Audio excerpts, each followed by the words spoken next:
last stand of the peaceful worlds, the warning sirens echoed through the crystal spires of New Zephyr, their haunting melody cutting through the morning air like a blade.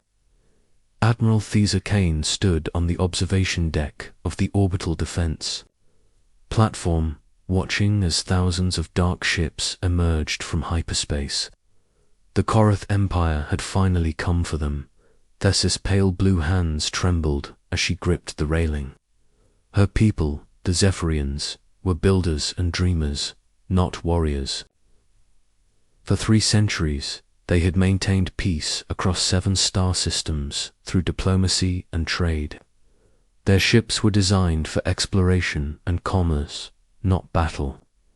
The sleek vessels of the Zephyrian Defense Fleet looked like graceful birds, compared to the massive, weapon-laden dreadnoughts now filling their space. "Admiral," came a voice from behind her. Dr. Elena Vasquez approached, her silver hair catching the light from the distant star.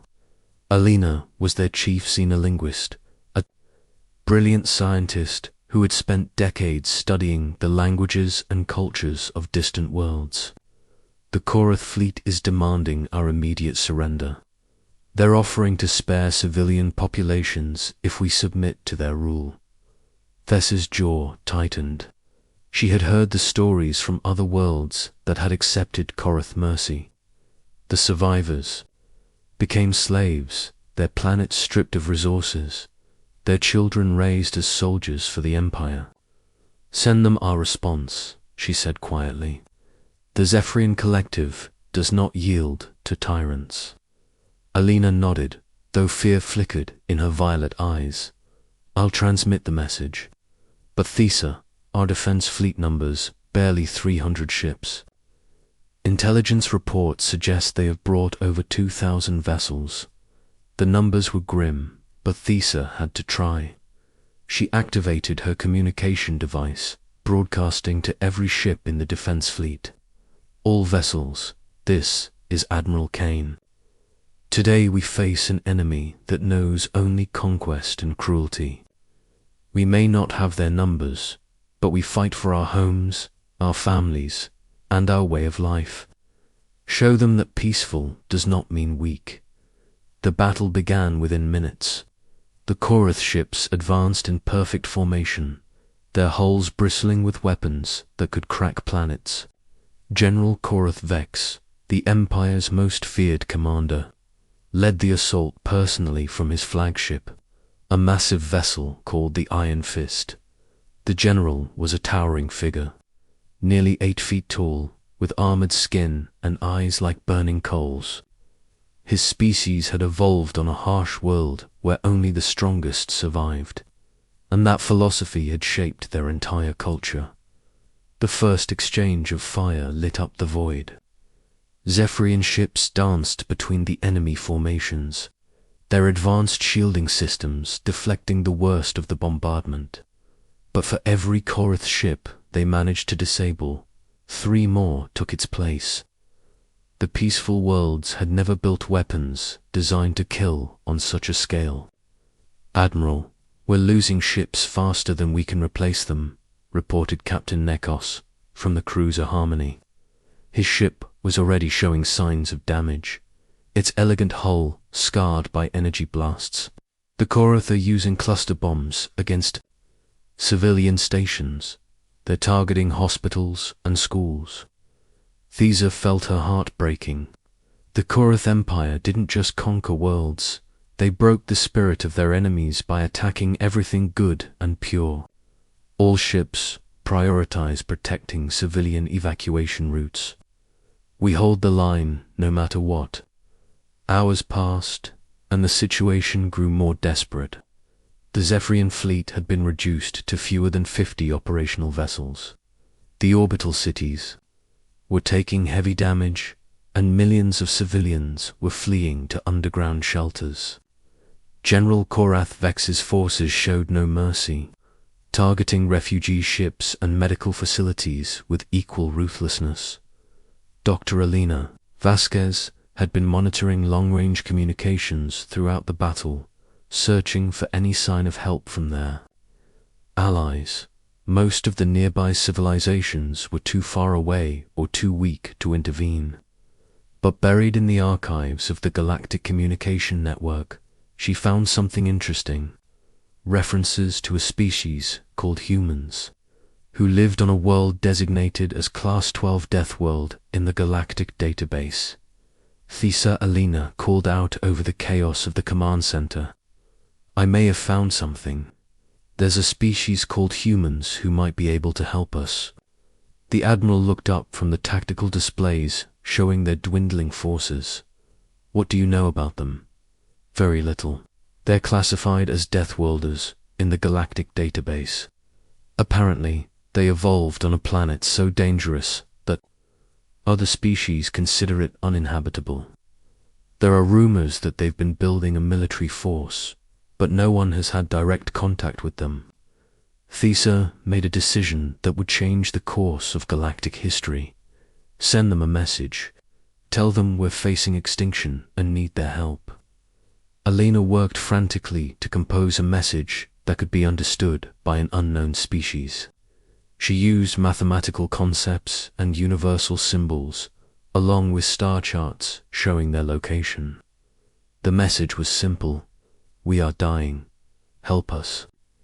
Meanwhile, in a star system 300 light-years away, Commander Marcus Chen was reviewing reports aboard the UES Prometheus, humanity's newest battleship. Marcus was a career military officer, tall and lean, with graying hair and eyes that had seen too much combat. He had fought in the Martian Liberation War and the Asteroid Belt conflicts, earning a reputation as a brilliant tactician who never abandoned his people. The human fleet had been established 50 years earlier, when Earth's governments finally united under a single military command. Humanity had spent decades preparing for the day they would encounter hostile alien species. Their ships were built for war, designed by a species that had perfected the art of conflict over millennia of practice. "Commander, we're receiving an unusual transmission," reported Lieutenant Torres from the communications station. "It's coming from outside our sector, and it's using mathematical sequences. Someone is trying to communicate with us." Marcus studied the decoded message on his screen. The images showed a star system under attack, with massive fleets engaged in battle. The mathematical symbols indicated desperate need for assistance. "How far away is this system?" "Approximately 72 hours at maximum hyperspace velocity."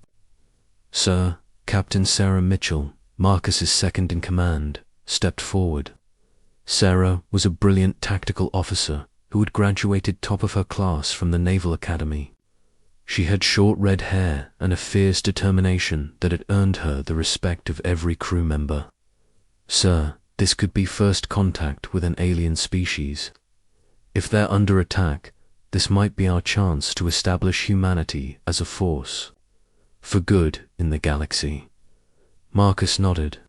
Throughout human history, their greatest achievements had come from helping others in times of crisis.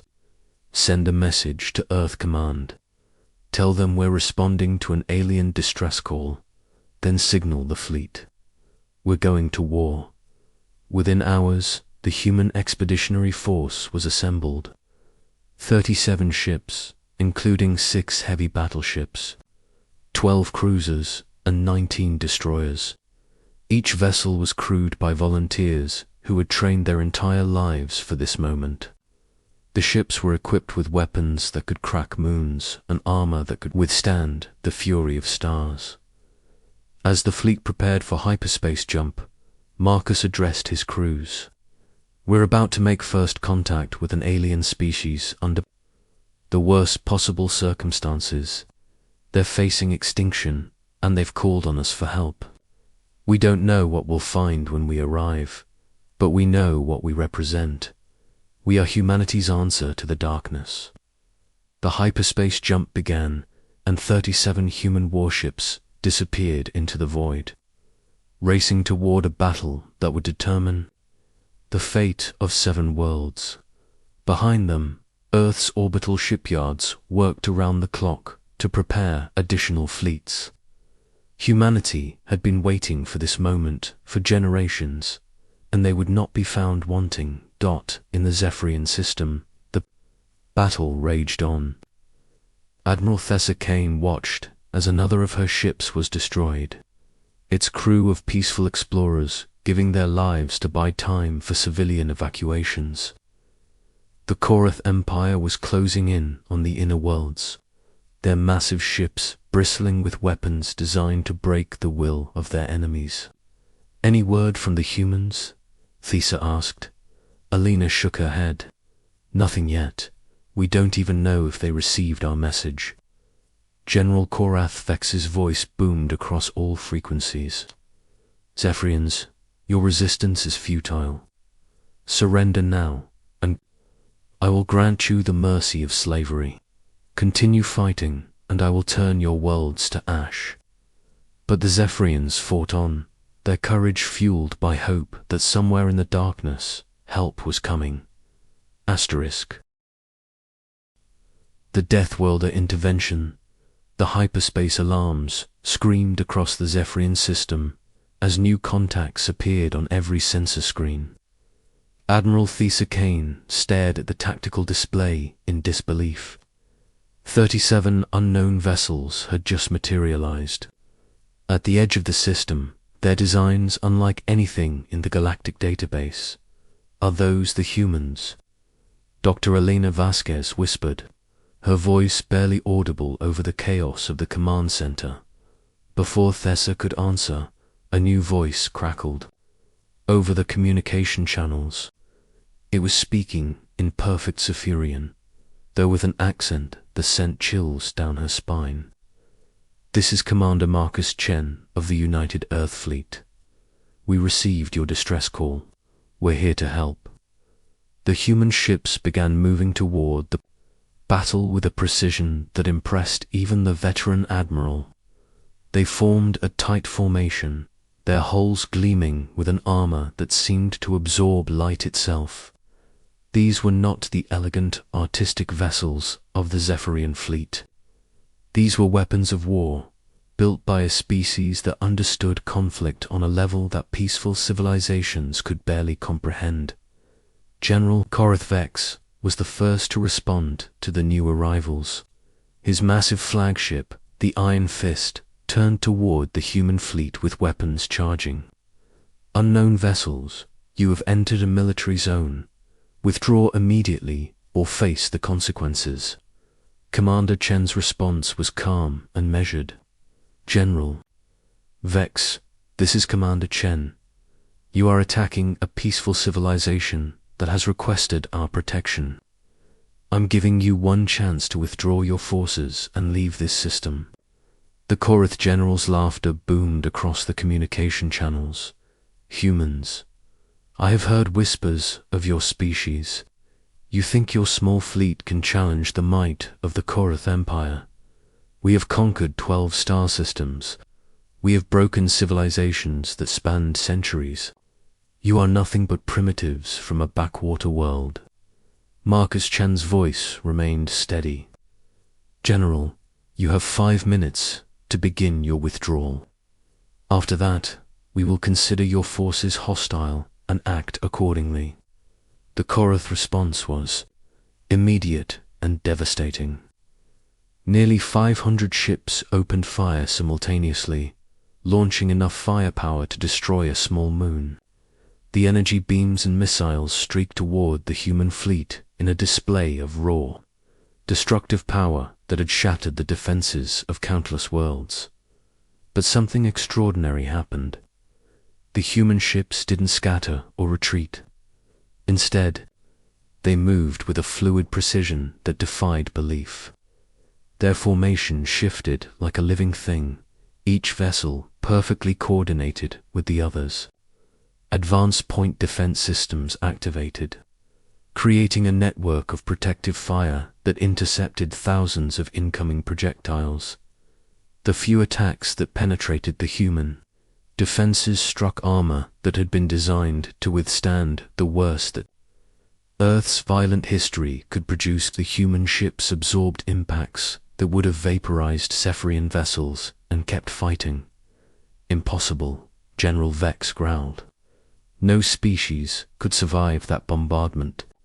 Captain Sarah Mitchell's voice cut through the tactical chatter.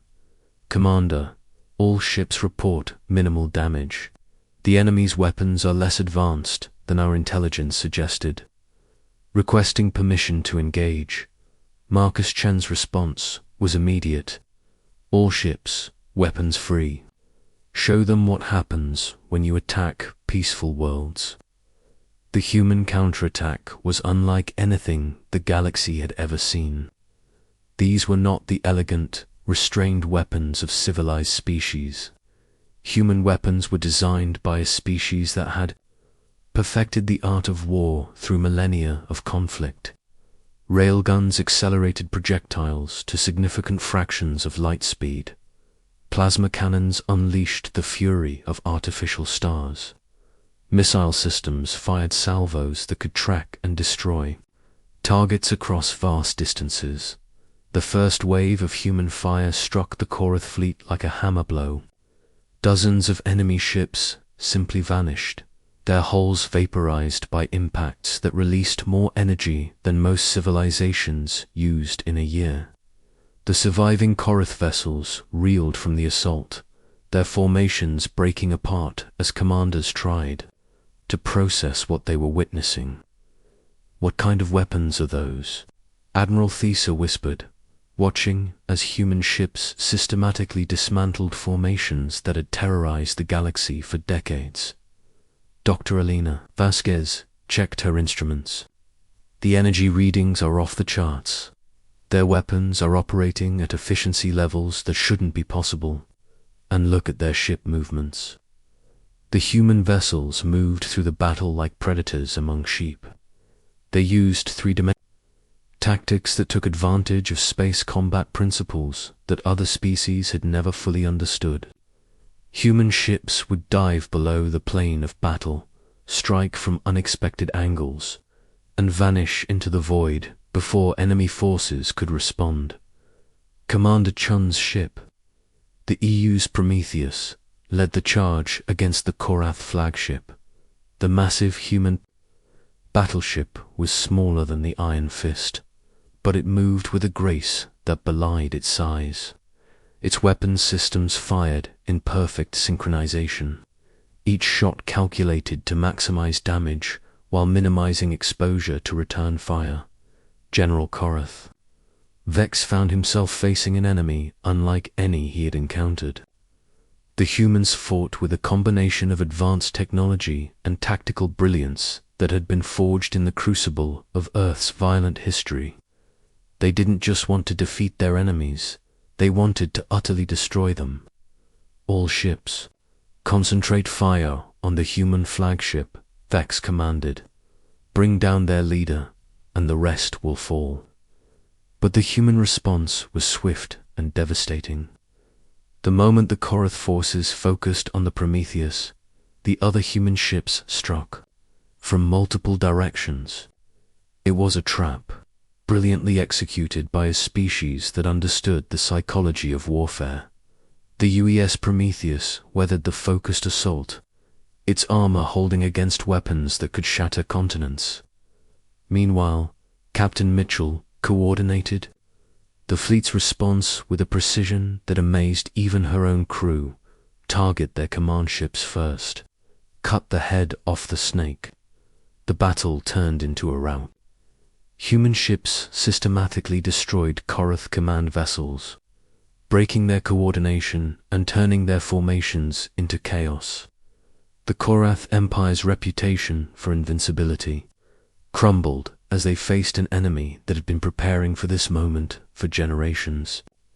"This is impossible," General Vex transmitted to his remaining forces. "How can a single species be so effective in combat?" Commander Chen's response was broadcast to every ship in the system. "General, humans evolved on a world where everything was trying to kill us. We learned to fight because we had to. We perfected warfare because it was the only way to survive. You picked a fight with a species that has been at war for 50,000 years. The psychological impact of his words was devastating. The Korath Empire had built its reputation on conquering peaceful civilizations. They had never faced an enemy that actually enjoyed combat, that had been shaped by conflict into the perfect warriors. Within hours, the Korath fleet was in full retreat. Nearly half of their ships had been destroyed or crippled, and the survivors were fleeing the system in disorder. General Vex's flagship limped away with critical damage. Its commander's reputation shattered along with his fleet. The Zephyrian system was saved. But the impact of the battle would resonate throughout the galaxy. News of humanity's intervention spread quickly, carrying word of a new species that could stand against the Korath Empire and win. Admiral Thesa Kane docked with the EU's Prometheus to personally thank the humans who had saved her people. When she met Commander Chen, she was struck by his quiet confidence and the respect his crew showed him. These were professional soldiers, but they were also people who had chosen to risk their lives for strangers. Commander Chen, I cannot adequately express our gratitude, Thesa said during their meeting. Your people have given us hope when we had none. Marcus nodded respectfully. Admiral, humanity has always believed in protecting those who cannot protect themselves. Your people's courage in the face of overwhelming odds impressed us all. Dr. Elena Vasquez studied the humans with fascination. They were similar to Zephyrians in many ways, but there was something different about them. They moved with a confidence that came from generations of surviving in a hostile environment. Commander, may I ask what you plan to do now? We're going to make sure the Korath Empire knows that the peaceful worlds of the galaxy are no longer defenseless, Marcus replied. Humanity is ready to take its place among the stars. As the human fleet prepared to escort Zephyrian refugee ships back to their home worlds, both species knew that this was the beginning of a new era. The galaxy's peaceful civilizations finally had protectors who understood the true cost of freedom. The message spread across the stars. The Deathworlders had arrived, and they were on the side of justice. Asterisk.